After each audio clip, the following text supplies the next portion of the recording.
The following is a presentation of the Matt Talk Podcast Network. It's time to go on the mat. The Cedar Valley's longest-running radio show devoted entirely to wrestling. Brought to you by Rolling Ford and the National Wrestling Hall of Fame Dan Gable Museum on 1650 The Fan. It's that time on the mat. I am Kyle Klingman of the National Wrestling Hall of Fame Dan Gable Museum, joined by our co-host, who is semi-regular right now. It's been Andy Hamilton. And now, again, it is Jason Memory Like an Elephant Bryant of MattTalkOnline.com. Thanks for joining us again, Jason. Let's see if I can do this right. Yeah, rock the elephant sound effect. I've been able to do that for a long time. Well, I felt like I was doing you a favor with that. Initially, I was going to go with Jason the Elephant Bryant, thinking you might pick up on that. That would not be a favor, yeah. The memory like an elephant I'll deal with. Yeah, but that's a compliment because I'm amazed at your ability to recall things, details about matches. I'll go back to you for 2009 D3 NCAA championships, and you'll be able to recall little details. Has that always been your MO? Have you always had a good memory that way? It helps when I'm there. That's one thing that has always followed me, whatever sport I was in. You know, before I even got into wrestling, I recall specifics from Chris Riley throwing a no-hitter my senior year in baseball, or how cold I was when we played Smithfield and beat them 3-1 my freshman year in high school when it was 65 degrees to start the day and it was 40 when we ended the baseball game. And, you know, the little things, if I'm there, that's typically when I can recall things because I usually equate it to where I was, what I was doing. Kind of like when I'm driving down the road and I'm listening to XM radio or something and a song from the 80s or 90s will come on and I'll be able to just call it out. And I usually get the year and the album pretty close because I remember, like, I equate it to what year I was in school. Okay, 92. I had just moved to Pecos and I was in the 7th grade.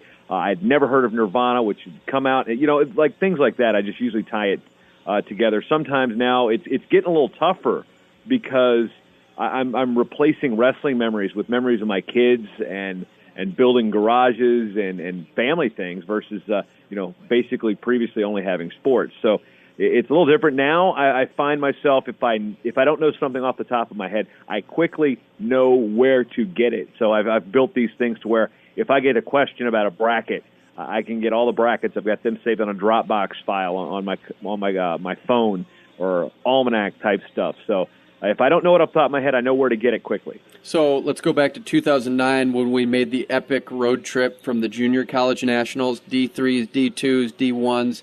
What was your quintessential memory from that trip?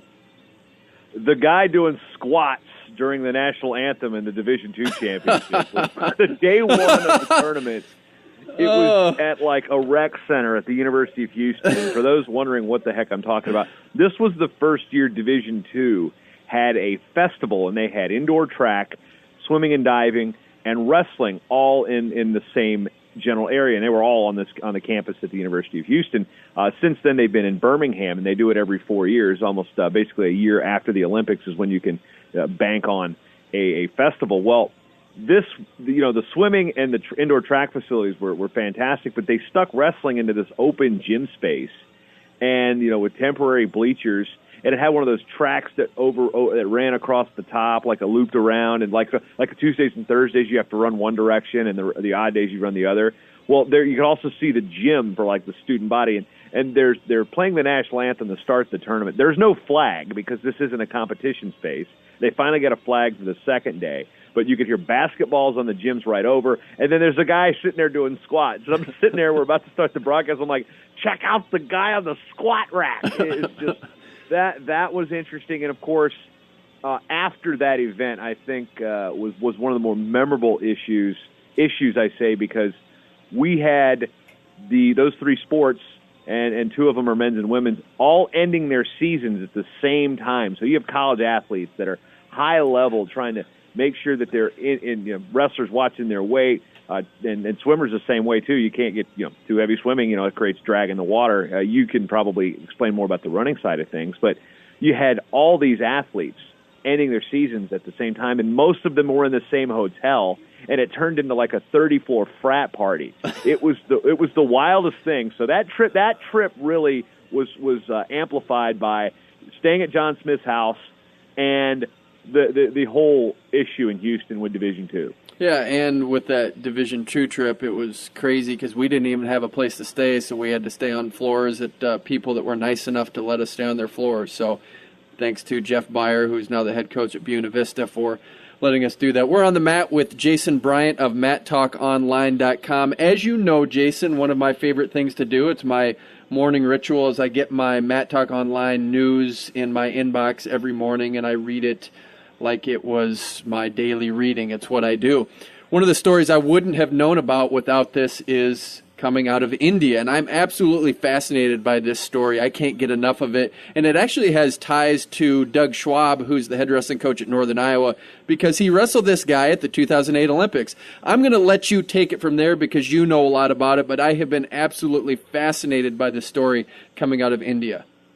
Okay, so we're talking about Olympic medalist Sushil Kumar. He also is a past world champion. And coincidentally, or maybe that word's used improperly, one of the best men at my wedding, one of my groomsmen, Nathan Shai, wrestled him at the Cadet Worlds in 1998. So I've got a tie to Sushil Kumar, not quite as close as Doug Schwab does, who actually competed with him. But so the situation is Kumar, medals at the Olympics in 2012, then takes some time off, and then they shift the weight classes. He gets a little big for 66, and then there's this guy named Burroughs at 74.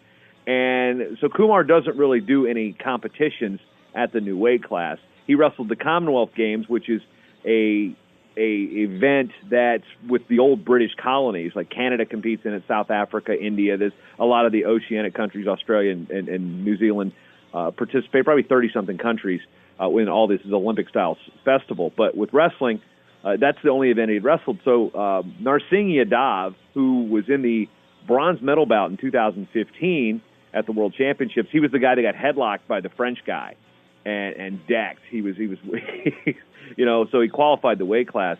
And it was one of those things that's like, okay, he qualifies. Now Kumar wants to come back. Well, Kumar didn't wrestle in any of the national championships. He hadn't wrestled in an international competition in 2 years. It was at a different weight class, and he demands a wrestle-off. And I'm sitting there thinking, no. I'm looking at this as a fan. It's like, oh, no. You haven't done any of the work this guy did to qualify the weight class for the Olympics. So, no, you shouldn't get one. And it was a big legal affair. And it got into the Wrestling Federation of India has corruption charges here and there, but they also have a pro wrestling league over there. He bailed out of the pro wrestling league. So it's all these things that surround Kumar, who is kind of a prima donna. And, he is a rock star over there. I mean, he competes for the most prestigious team, which is run by the Railways. And he feels entitled, I believe, that, oh, well, I'm an Olympic and world medalist. I should be able to have this spot on the team if I wanted to. It gets even more complicated prior to Rio, where Narsingh Yadav was given the spot. There was no wrestle-off because Yadav had gone through all the trials and done everything the way you're supposed to. And then Yadav pops for a steroid or pops for a banned substance like a week before the games. So then they're thinking, okay, are they going to throw in? Is this going to be Kumar's opportunity? Well, no, they picked a third guy to go in his place. Then they decided to protest that, and then ultimately Yadav got popped. And then there's this allegations that it was people from Kumar's camp that had doped Yadav's food. This was all last year. And then it gets even crazier where this year, now Sushil Kumar comes back, and he actually wrestles in the national championships. And it's a big thing. ESPN India is covering it. And what happens? He has 3 matches to win the gold medal. Every single one of them is a forfeit. His teammates from the same club, out of respect, they forfeit, and they use the term walkover. Well, Kumar gets a walkover. 3 walkovers, 3 forfeits to win a national championship. Even the writers out there in India were like, this is a farce. And then the people are just like, it's to show respect. If we showed respect in this country, we would never have a Kyle Snyder because Jake Varner was the reigning Olympic champion. So I think it's just a bunch of crap, to be quite honest with you, that this guy is, I'm not a fan of him. I know he's a great wrestler. It's just this whole drama that surrounds this guy. Hey, put it on the line, wrestle. You're that good. You don't need people forfeiting for respect. Even the women's wrestlers are coming out against this. Gita Fogat had a video today that'll be in tomorrow's news feed about why she thinks this is not tradition. That's not a tradition in wrestling. It's like, yeah, okay, well, I'm the starter. I mean, what if Thomas Gilman and Corey Clark, okay, you're going to yield the spot the next year because he was the starter last year?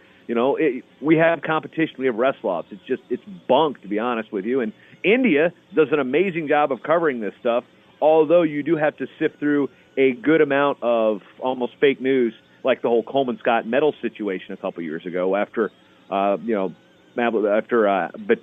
it, Kudakov was killed, and they're thinking, oh, well, he popped a test. Well, they're going to keep his medal because he's dead. So they thought he was going to get straight. It was just bad news there. But India does cover wrestling crazy, and this Kumar thing has been nuts. Yeah, it's been going on for years. It's been fascinating, and I've enjoyed reading it in my news feed. I appreciate that. We're on the mat with Jason Bryant of MatTalkOnline.com. You mentioned that your favorite stat, or one of your favorite stat, was the Augsburg-Wartburg dynasty that's gone back since 1995. They've won every Division III championship since that time.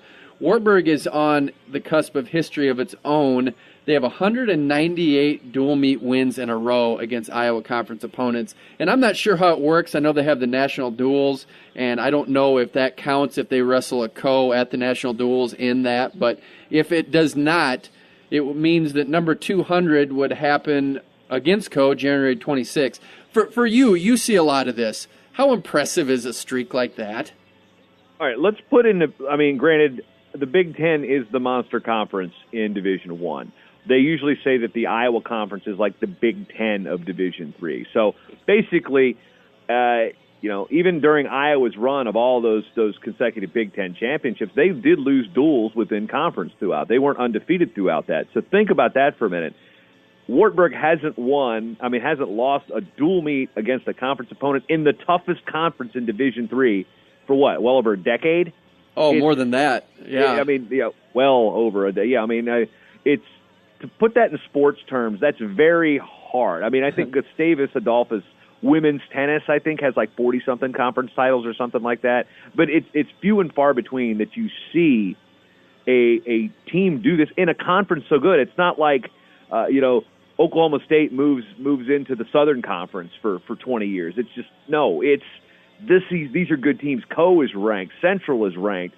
Loris is ranked. We got good teams in the Iowa Conference that, week in, week out, beat each other up in some crazy things, but they just can't beat Wartburg. And it is quite remarkable that even with the changeover in staff going from Milboy to Eric Keller, and then graduation hits, they're just plugging them in, and it's people are sitting the bench at a Wartburg because they want to be part of the program, and they get 1-2 years to maybe start.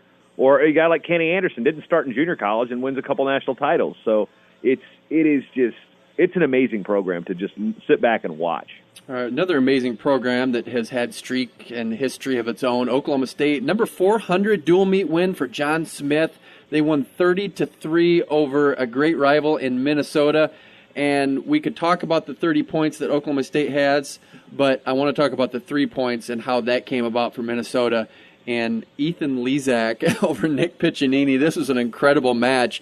And pretty much you have to be scared if you give up the first takedown against Ethan Lezak because he's going to be coming with his top game.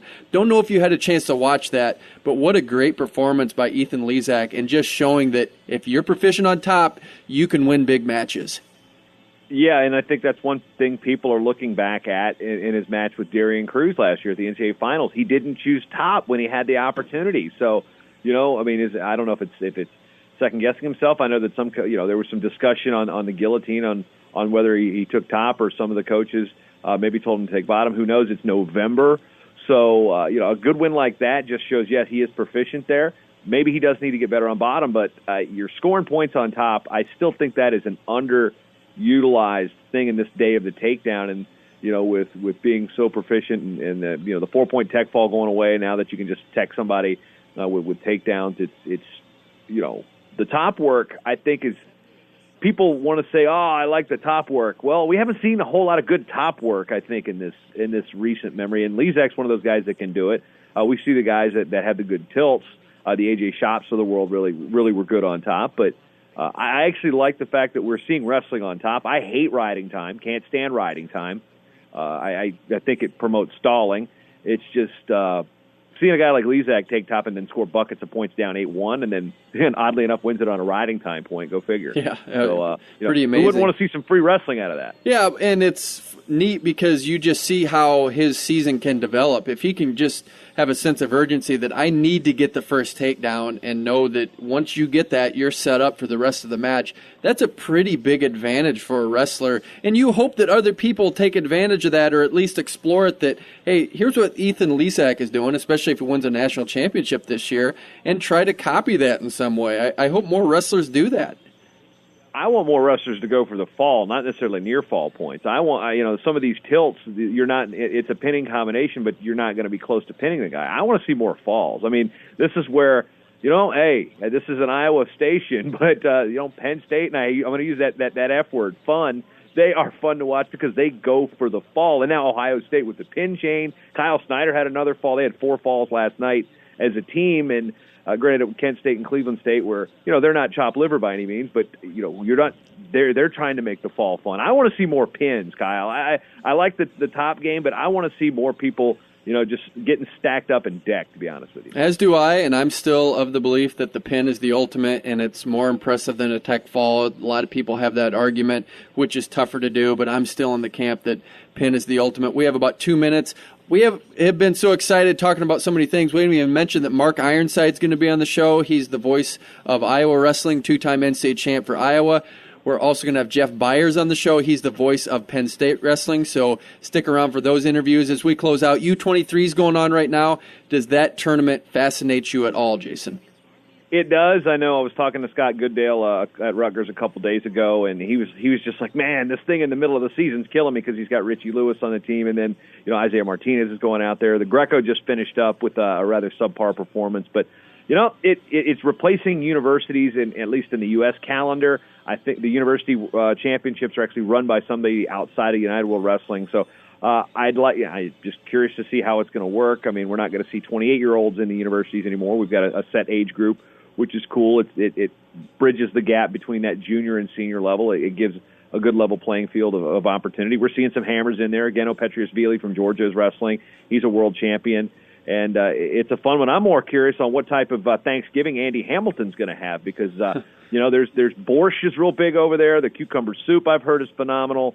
Babka, I mean, he's going to have just another holiday in Poland. I think that the Poles do Thanksgiving right over there. Hey, we got so excited about this, we didn't even hit topics about Fresno State's great crowd out there, even though it was a loss. It's just some great storylines that we didn't even get a chance to touch, but I'm glad you came on for this Thanksgiving edition. You have a memory like an elephant, Jason, and we're glad that you're sharing it with us on this program. Yeah, and again, if you want to get all those news, MattTalkOnline.com/news. You can sign up for that daily free newsletter. I might take Thanksgiving off because news doesn't really move a whole lot on the holidays, but that and the short-time shots, daily news, all sorts of things, and, of course, this show as well. All right. I always look forward to my inbox. That was Jason Bryant of Matt Talk Online. Up next, Mark Ironside, 2-time NCAA champion for Iowa. He's next on the mat. 24 hours a day, 7 days a week. When all you want is sports, all you need is 1650 The Fan.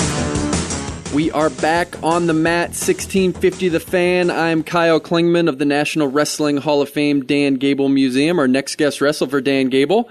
He is the quintessential Iowa wrestler, 2-time state champion for Cedar Rapids Jefferson. Took that into a career at the University of Iowa where he was a 4-time All-American, won 2 NCAA championships, and he is the voice of Iowa wrestling for 800 KXIC out of Iowa City. You can feel the good vibrations because it's Mark Ironside. Welcome to the show, Mark. You're just full of jokes, aren't you, Kyle? No, I'm not full of jokes because it is good vibrations. And every time I hear that song come on and there's a sister station, Mix 93.5, I hope they'll start playing that song a little bit more. What do you think? You like that? Yeah, I can see how it get people going a little bit. I think they need to play a lot more of the old stuff, on the radio and all styles of music, to be honest with you, but especially country. I don't even know how people call it country anymore, to be blunt. And we're not here to talk about music, though, I know. Well, maybe they just have an hour on Thanksgiving or on the holidays where they just play the Rocky soundtrack. How would that work? I'm all for that. Now you're talking. Pretty cool. You have a unique situation. I love this. You have a store that's Iowa 24/7, 365. How's that going for you in Cedar Rapids? It's going good. It's going really, really good. Obviously, this time of year is a busy time of year. We're working around the clock. Starting this weekend, obviously, we're open Black Friday and Saturday, Sunday, and starting this weekend, we're open 7 days a week, every day between now and Christmas. We won't be closed. So anybody needs anything Iowa-related, especially Iowa wrestling, but also we have Iowa Hawkeyes, Iowa football, kids stuff, girls stuff, a lot of female stuff. We got a little bit of something for everybody, and then a lot of knick-knack type stuff that you can't find anywhere else as well, too. So, anything from apparel to Hawkeye garbage cans, you name it, we can pretty much have it crammed all into one store here. What have you learned about customer service and what customers want through your experience in this store? The biggest thing is, I have a hard time saying no. If a customer wants something, I tend to do everything that I can, within means to get it to them. Sometimes even my employees are kind of like, hey, you got to draw the line somewhere. But that's probably the hardest thing, is just making sure we get something for everybody. But that's what's fun, though, is, every day's like Christmas here, whether it's something in the store or a custom order for a business or a school or some type of club or whatever. Anytime that you can produce something and you give something to someone or a team or something like that, and then it turns out, looking like $1 million, and they open it up and they're excited and they wear it. That's what's really cool. Do you have customers come in that ask for you and want to meet you and just chat with you while you're in there? Yeah, absolutely. Sometimes it gets to be too much, and I'm actually trying to get real work done. Especially once the wrestling season hits and all the wrestling fans are coming in and, they're excited about the season and they want to talk about, during the season and they want to talk about what just happened in the last dual meet or what's happening up north or, with all the Iowa State stuff going on and stuff, So, yeah, there's a lot of talk. There's a lot of days I feel like I accomplish nothing in my actual office because I just stand outside and, greet people. And that's not, to sound like a negative, part of it or whatever, because it's fun. But yeah, for sure, people come in and talk. But what people have to realize too is I'm not on the Iowa wrestling team. I don't know everything, and that usually when Tom Brands and I talk, it's not even about wrestling. It's about turkey hunting or deer hunting or family or something. We honestly very seldom even talk wrestling. Do you feel like that you're predominantly a wrestling store, or have you gotten past that where you really encompass the entire Iowa brand? We're predominantly an Iowa store, but we have definitely gotten more of just generic Iowa Hawkeye type stuff in here. And then obviously we've gotten more Iowa football. We usually have Iowa basketball in here. A shirt or so for Iowa basketball. Same thing with Iowa baseball. We get a little bit of everything depending upon the season. And what people just really like is that our stuff is very unique. We have our own things that we can decorate on our own, the good price points, and we also have a lot of Under Armour and Nike and 47 brand, all those Champion, all those name brand type stuff in here too. So, yeah, a little bit of something for everybody. We're on the mat with Mark Ironside, two-time NCAA champion for the University of Iowa. He's also the voice of Iowa Wrestling. What's the one or two questions that you get that people want to know about the Iowa wrestling team this upcoming season? The biggest one's injuries. It's always injuries. Everybody wants to talk injuries, and where's Marinelli at right now is the biggest question. How's Sam Stoll? Didn't look good at the Iowa City duels. Is the knee still bothering him?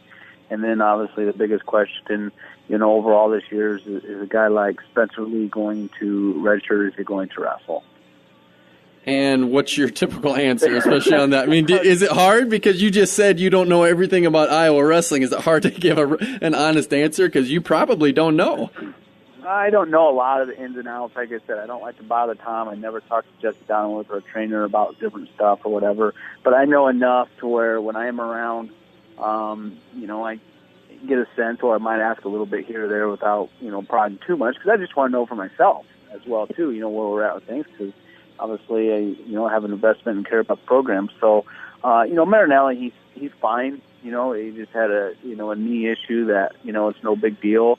It's just, it's pretty routine in the sport of wrestling. He could go right now if he wanted to, but if you watch the interviews with Tom says it's best. And the fact that, they're just being smart with it. It's November. There's no reason we need to bring him out right now type of thing when you got a guy like Caleb Young, who's really darn good himself, filling in right there. I shouldn't even say filling in at 165 because he could start pretty much any other school in the country, almost at 165 pounds, and people would love to have him. So, it's going to be a really good test for him this Friday night, actually, when you wrestle Chad Walsh from Ryder, who's ranked number 4 right now, I believe. So that'll be a good test for him. So, Marinelli's fine. Just, being smart. He's chomping at the bit, to get out there and wrestle.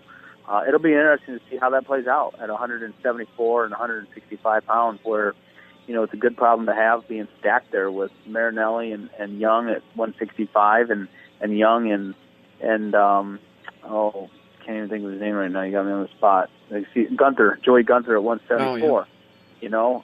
Who wrestled for us at 165 all year last year, and that freaking kid is good too. And we got a lot of depth there, so that's a good problem to have. It's a great, to have a guy like Caleb Young who's very versatile. He can go 65, he can go 74, and wherever you need him. And then when he does step in, it's not like you're losing very much, if anything at all. Spencer Lee is a great question because I've heard nothing but great things about how he looks in the room. How that translates onto the competition mat is another story. But what have you heard about Spencer Lee and what he's doing in practice that makes you feel good about what he's going to accomplish in an Iowa singlet? The thing about Spencer is the fact that it's not really about how he looks, and how he's going to do and perform and stuff. The thing about Spencer is that I like and enjoy the most about Spencer is when I'm around him is just his upbeat personality. I mean, that kid is just always happy and smiling and just an unbelievable, just absolutely hungry student of the sport. I mean, he is just a sponge. He is in heaven being in that eye wrestling room under the Branses and having the workout partners he does, and Corey Clark and Thomas Gilman.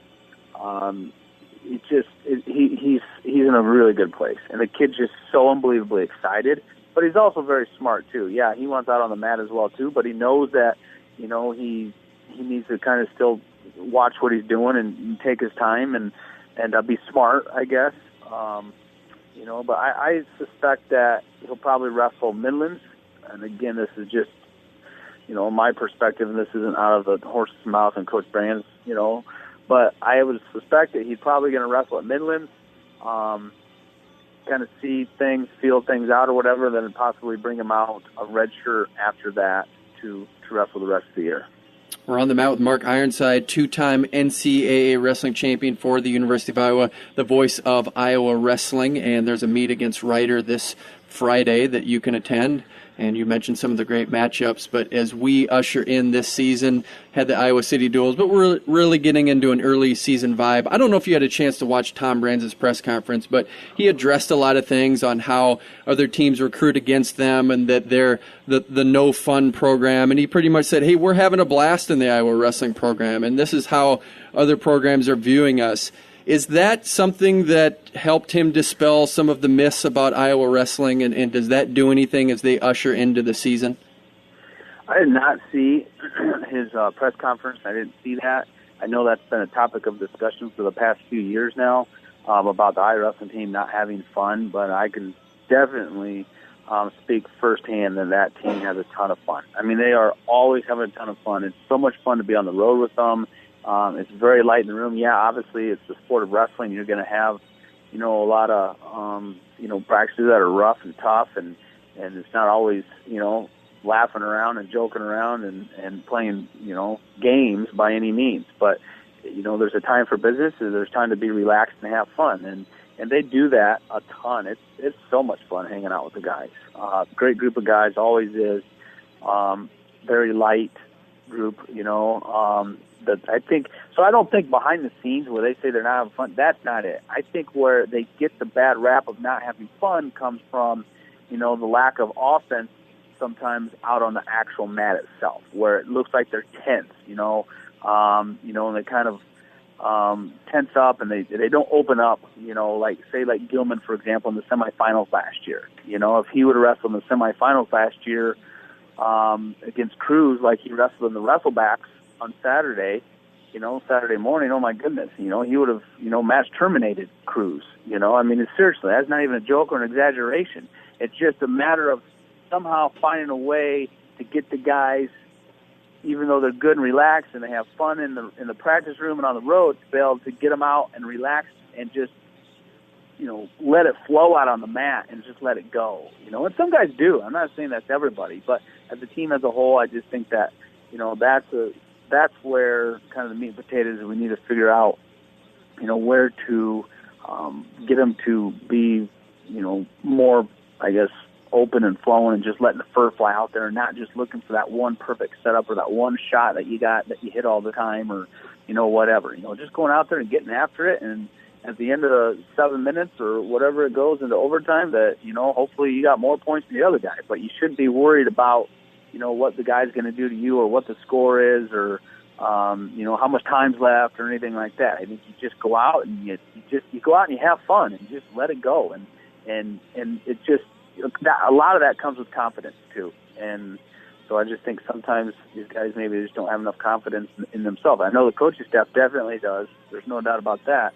But you got to believe in yourself and what you're about and go out and just, like everybody says, just go out and have fun. And that's what it's about. That doesn't just go for wrestling, but that goes for anything that you do in life, whether it's your job or whether it's, another sport that you're in or whatever. Life's too short to be just everything's stall balled up all the time and you're just so tense and you're just so worked up and, just relax. Take it in. So Look around. You have Tom Brands taking these topics on verbally and in a press conference forum. You have Spencer Lee coming in with a lot of excitement. You have Mark Perry taking over the Hawkeye Wrestling Club.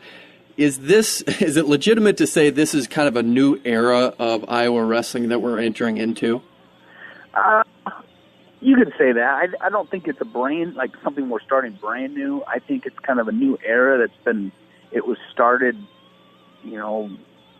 4, 5, 6, 7 years ago, but it's been a really slow transition, and I think you're starting to just kind of see the development now, if that makes any sense. And I think getting a guy like Spencer Lee in there with the energy that he has, I think getting a guy like Mark Perry in there where, he's a guy that, he thinks outside the box. He's more of a mind guy. He's just always thinking about different things. And I think there's some things going on there that are just really kind of ramping it up and really kind of taking another step there in the right direction and helping out. But I think it's been going on in development for quite a while. It's just now here in the last year, things have really kind of evolved and taken a big step in the right direction. I really like having Mark Perry in there. Yeah, and what does Mark Perry add that's unique to the Iowa flavor? Well, even when he wrestled for us, Iowa wrestling's not typically like a leg riding school. You've had, guys that can come in and ride with the legs, like the Steiner brothers, obviously, and Jeff McGinnis and stuff, but Mark Perry was one of the best there. Ryan Morningstar was, but Mark Perry probably turned a lot more people with him, but just his style of wrestling, his mental, side of things, sometimes I think Mark Perry just thinks too much. He's like, come on, man. He's like, he's just the type of guy that, well, this guy's going to beat this guy by this many points because this guy lost to that guy and that guy beat to that guy. And it's like it's a scientific equation. And you can't think like that all the time when you go into a match. But sometimes it's good to have a balance of, like a Tom Brands and a Mark Perry. And I think that's where it really helps the Iowa, program, is bringing a guy in like Mark Perry that thinks outside the box, thinks some different things, and, was very vocal about putting it out there. And I just think that he brings a whole nother kind of philosophy to the table that helps balance out what we already have. I really like it.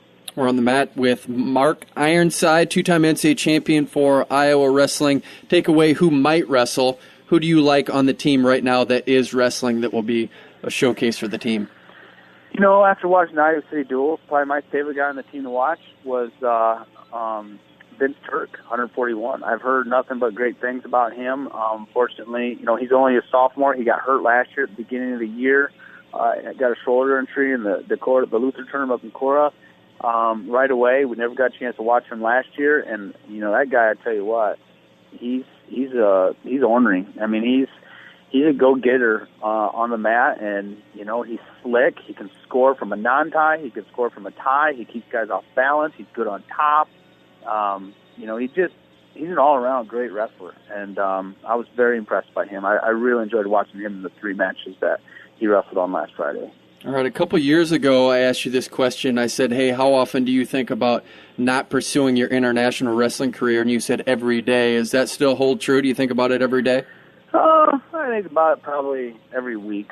I wouldn't say it every day, but I definitely think about it. I know I was just thinking about it here a day or two ago, but, every athlete does that. It doesn't matter how old you are or what you even accomplished. I mean, you even take Tom Brand, for example, that won the Olympics when he did, and I'm sure he still thinks about if he would have competed for another cycle, so to speak. I mean, even the guys that probably obviously more so guys that didn't reach their goals or accomplishments obviously think about things of going further and doing better, doing this, that differently. Think about that type of stuff more often.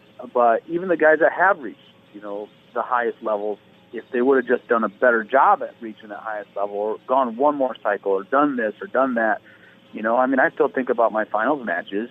I win both matches by 6 points. One match I have over 4 minutes riding time. The other one I have over 3 minutes riding time. I mean, there's no reason I needed that much riding time. You only get a point once you hit 1 minute. So what's the point in riding for 3 or 4 minutes? Let them go. Wrestle more on the feet. Build your lead, which is what I was always about, throughout my whole career. But when it came to those finals matches, it would have been nice to have 2 major decisions instead of, 2 6-point victories. And, just stuff like that. It's just, no matter who you are, if you're a competitor, you're always wanting more.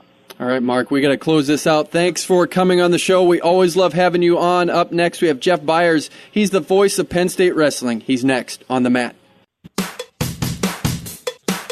Log on and listen online at 1650thefan.com, the online home of 1650 The Fan. We are back on the mat, 1650 The Fan.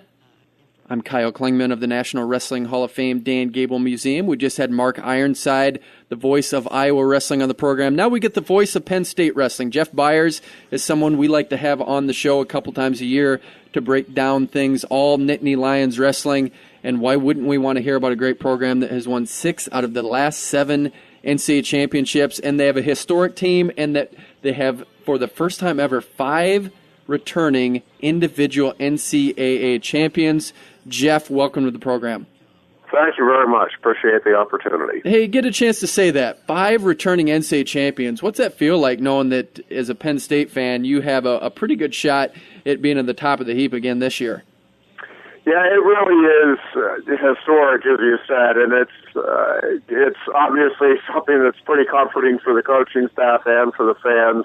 Knowing, listen, I know I guarantee, obviously, that you'll get 5 champions again, but knowing that you have 5 guys that are certainly going to be in the mix again this year, and all 5 of those kids are just such kids and have so much fun with the sport that I think it is really something that helps set the tone for some of the younger kids that are coming into the program and are kind of learning what college wrestling is all about. It's just a great example to have set for them. And not only that, you get to say next year, no matter what happens, you're going to have at least 4 returning NCAA champions. So there's really a lot of great talent in the room. I think of local interest, a lot of people want to know how you landed Brody Teske to come out to Penn State. Have you kind of heard the story behind why he went there and what the recruiting pitch was to get him out to be a Nittany Lion? To be honest with you, I haven't heard specifically what the pitch was or what all factored into his decision. Obviously, there's a need there in those lower weights for Penn State here as you look at, this year actually too, but certainly for the next couple of years, especially with obviously Nick Suriano's departure. So, I think he fits well with what Penn State is looking for in terms of style and attitude with wrestling. Tusky's certainly a kid that has a lot of passion for the sport, likes to go out and score points in bunches, and that's something that this coaching staff really values more so really than winning, is just that attitude of wanting to go out and score as many points and be as dominant as he can. And I think just from what I know about him and what I've read about him, he certainly fits the mold of what Penn State is looking for in a high school kid coming to their program. It's been kind of a musical chairs of recruits. Gavin Teasdale commits to Iowa, then goes to Penn State. You guys lose a guy, and Travis Whitlake, who had committed to Penn State, and then goes to Oklahoma State. Do you feel like the coaches are kind of expecting this to happen now in the recruiting game the way it is right now? Yeah, I mean, I guess it is now part of the process. I mean, I think all of the coaches are hoping that, you know, once a kid commits to them, that's a solid commitment. But, you know, I do think it's the nature of the business, and these are young kids, and obviously they've got a lot of people in their ear, and they're sorting through a lot. You know, I think Cal, and I think probably is not unlike most coaches in this regard, would just soon a kid not commit until he is absolutely certain if this is the school he wants to go to. And that's whether, again, he's going to Penn State or any other school. Just because when a kid commits, obviously the program then is kind of counting on that kid and is probably backing off on some other kids that might have interest in attending there, but if they feel like the money is going toward a specific individual, you know, that's how they're going to operate moving forward. So, but again, it's the nature of the business these days, and certainly I think all coaches are understanding that, but a verbal commitment is just that. It's, you know, a verbal commitment, and until any kid signs on the dotted line, there's nothing assured about it. We're on the mat with Jeff Byers. He is the voice of Penn State wrestling. We're talking all things Penn State wrestling on this segment. Penn State has won 6 out of the last 7 NCAA team championships as Penn State works to solidify its lineup. 197 is an interesting dilemma right now because there's 2 quality guys right now. Is there one of those 2 guys that has separated himself? I know that there was a semifinal match that went one way, but that doesn't necessarily mean that that's going to be the guy that gets the spot. What are you hearing about the 197-pound weight class? Yeah, I really think it is Anthony Cassars now to lose, and I just think Anthony has such a hunger right now and a passion that it's hard for me to imagine, barring injury, that he would not be the starter moving forward. They've had close battles in the room, but Cassar is very consistent in winning those battles, and I just think Tony's he's a true 97-pounder, and I just think he has a little bit of a strength advantage and really a little bit of quickness advantage over Matt McCutcheon. And McCutcheon is obviously a kid that Penn State loves. He's one of those guys that just gives you everything he has every time out.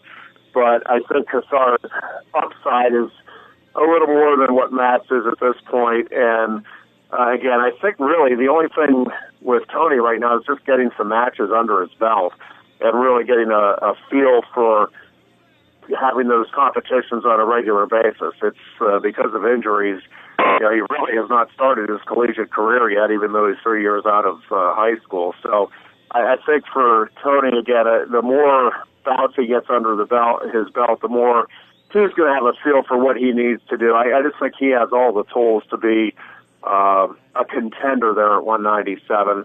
And again, the real advantage he has is that he's a true 97-pounder. Matt is still undersized for the 197-pound weight class. As we mentioned, Penn State has 5 returning individual NCAA champions, and a lot of times during conversations what I'll hear is they probably won't get all 5 back, and then they start doing the math, and then they start saying, okay, Nolf's at 57, and they break it down. Rutherford's at 49. They say, yeah, those guys should repeat. And then they go through, and then the guy that gets thrown under the bus the most is at 165. That's Vincenzo Joseph. What do you see about him that makes you think that he can repeat and be that guy again? Because he's not the guy that a lot of people are having a lot of confidence in, maybe, given the other guys on the team. Yeah, and really, I think, at least from my perspective, I think it has more to do with the talent at the top of that weight class than it does with Vincenzo himself. I just don't know that there are a lot of guys that you look at 149 that are capable of beating Rutherford or and 157 that are capable of beating Nolf. I do think there are 2 or 3 guys there anyway at 65 that all could be in the mix to win a national title this year. And, I think that's exciting for the sport. I think 174 is much the same way with Mark Hall. But Kenzo is really, he has improved, I think, pretty substantially from a year ago. He's just a little more aggressive, a little more confident with what he can do from the neutral position. He's really worked and become a very efficient mat wrestler. And, it's possible he could improve from last season, which I think he has, and still not have the same finish. But I think Kenzo will certainly be right in the mix, and I think he has an excellent chance to repeat. But again, that weight class at the top, and obviously you start with Imar, is just a very good weight class, and I think a lot of very good competition at the top. And I really look at 165 and 174. I'm not sure they're necessarily the deepest in terms of going 15, 16 deep with All-American contenders, but I think at the top you have 2 or 3 guys that are all capable of knocking each other off on a given day. We're on the mat with Jeff Byers. He's the voice of Penn State Wrestling. We're talking Penn State right now, and we mentioned the 5 champs, but there's 10 wrestlers. If you had to pick one of that 10 starting lineup, whoever it might be, which one do you think is the most exciting or would be the guy that you would want to watch the most?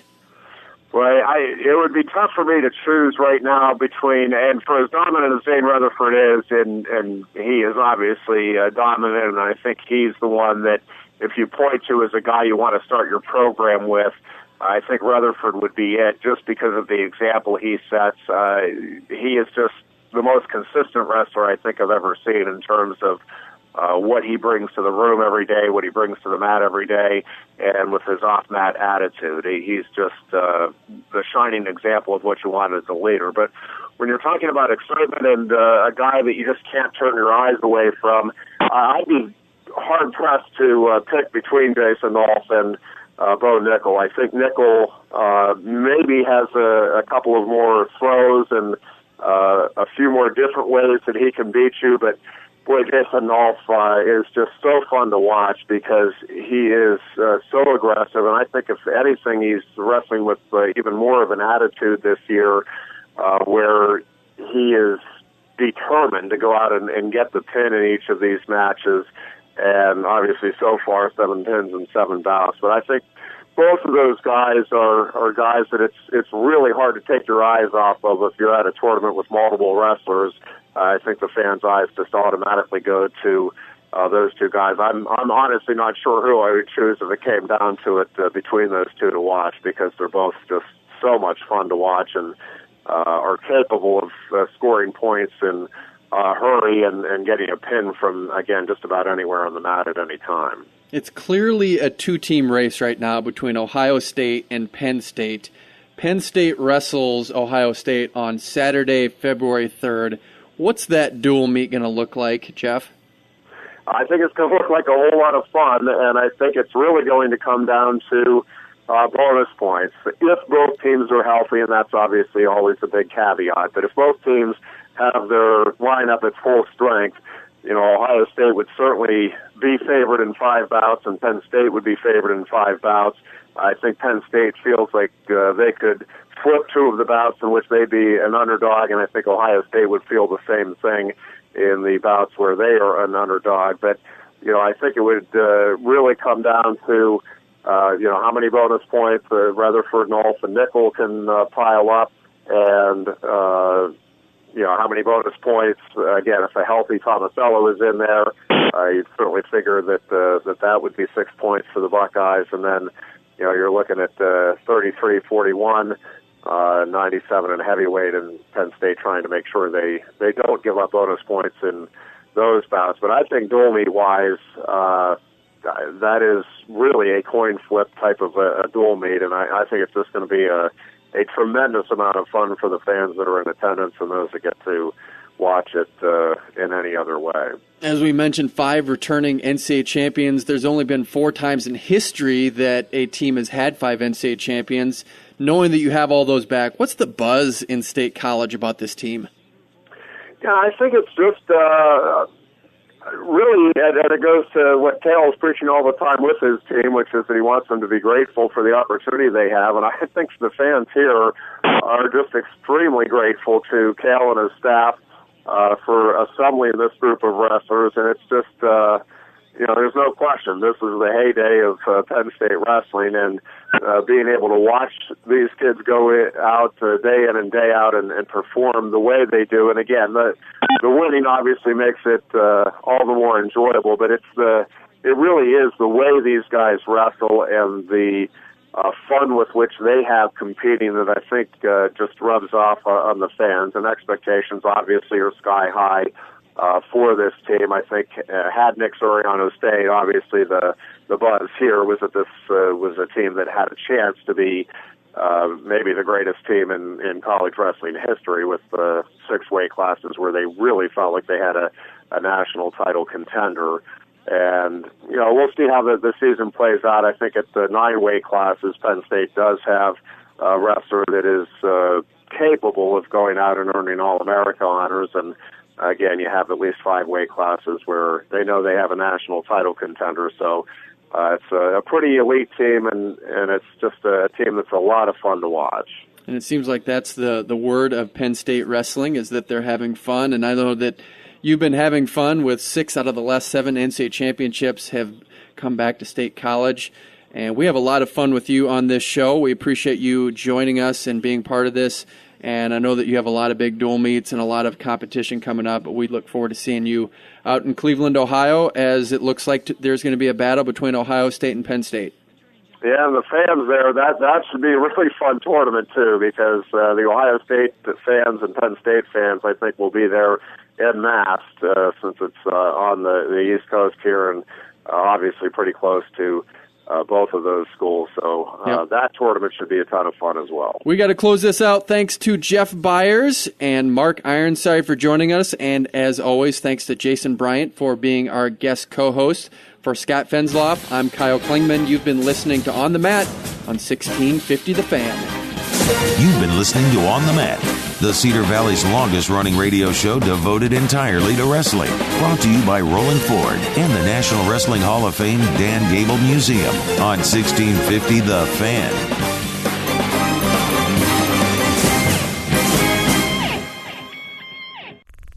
This show is part of the Mat Talk Podcast Network. For more wrestling podcasts, head over to MatTalkOnline.com.